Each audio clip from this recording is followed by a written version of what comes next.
Olá, daqui é o professor Sansão e hoje nós temos o Present Continuous ou o Present Progressive, mas eu prefiro chamar Present Continuous.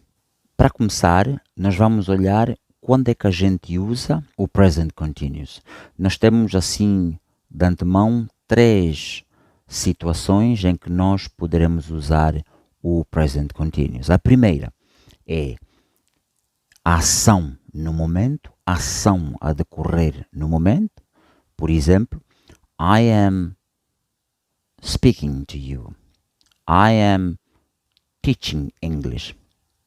No momento, eu estou a ensinar inglês ou eu estou a falar para vocês. E o brasileiro, nesse caso, chega a estar mais correto porque ele diz eu estou falando e eu estou ensinando. E o present continuous é para estas situações, em situações em que a ação está a decorrer no momento em que se fala.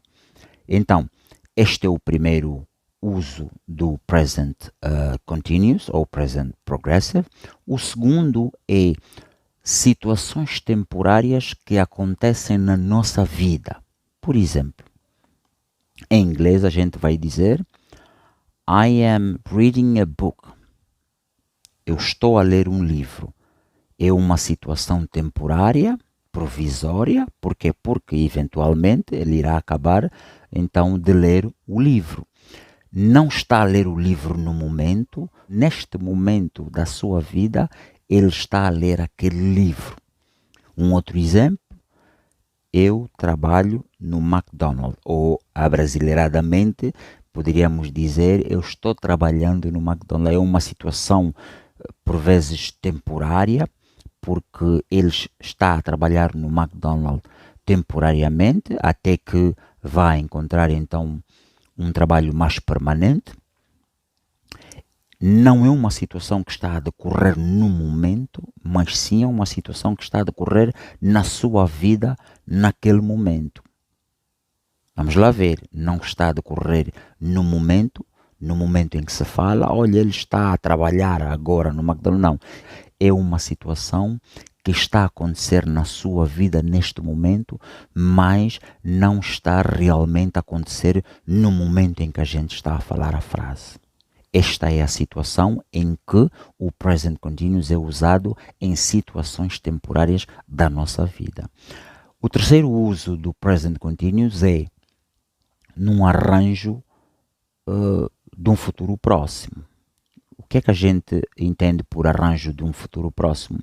É quando a gente tem um encontro, quando a gente vai fazer qualquer coisa que já previamente combinou com a pessoa. Por exemplo, I am cooking tomorrow night.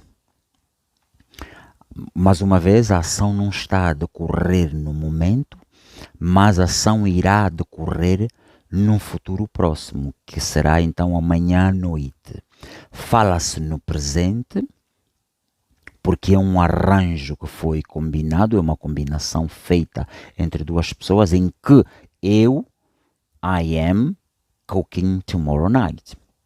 Ok? E nesses casos, nós temos que usar uma expressão de tempo para indicar então o futuro próximo. Estas expressões de tempo poderão ser daqui a 2 horas, mais logo, esta noite, amanhã, amanhã à noite, daqui a uma semana e assim sucessivamente, porque a ação não está a decorrer no momento, fala-se no momento, mas irá decorrer num futuro próximo. É um arranjo feito, então, entre duas pessoas. Estas são as 3 áreas mais prominentes onde nós poderemos usar o present continuous. Mas não vamos deixar a forma e a estrutura de fora, porque é muito importante. Nós vamos olhar aqui para este nosso exemplo que diz She is teaching English. Como é que a gente forma o present continuous? Nós temos o pronome pessoal, she, o verbo to be no presente, verbo to be present, mais um verbo, mais o que a gente chama de ing ou ing form.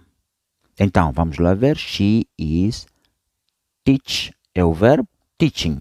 A combinação aqui do ing form e o verbo passa a ser então teaching English. Ok? Então, a frase na afirmativa apresenta-se assim, she is teaching English. Na interrogativa, nós trocamos a posição do verbo to be e o pronome pessoal e passa a ser is she teaching English? E a forma de então responder seria yes, she is ou no, she isn't. E na negativa, nós vamos encontrar she is not teaching English. She is not teaching English. Ou de uma forma mais abreviada, she isn't teaching English. Esta é a forma afirmativa, interrogativa e negativa do present continuous ou present progressive. Mas atenção, existem verbos que nós não usamos aqui no present continuous, são os chamados stative verbs. Verbos, a palavra em si diz stative, state, verbos que apresentam um estado de quê? De sentimento, por exemplo. A gente não pode dizer I am loving my wife. O verbo to love indica sentimento e não pode ser usado aqui no present continuous. Existem muitos mais verbos, por exemplo, fear, o verbo to fear, que quer dizer medo, a gente não pode, é um sentimento, a gente não pode dizer I am fearing right here, right now. Ok? Nesses casos, normalmente, nós usamos o present simple. Existe um vídeo sobre o present simple.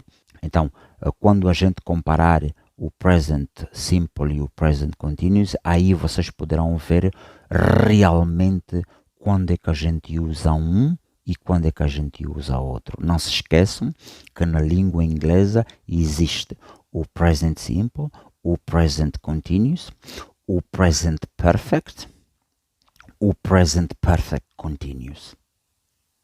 Todos eles têm características diferentes e nós usamos em situações diferentes. Ok? Por hoje é tudo. Vemo-nos no nosso próximo vídeo. Até a próxima. Muito obrigado.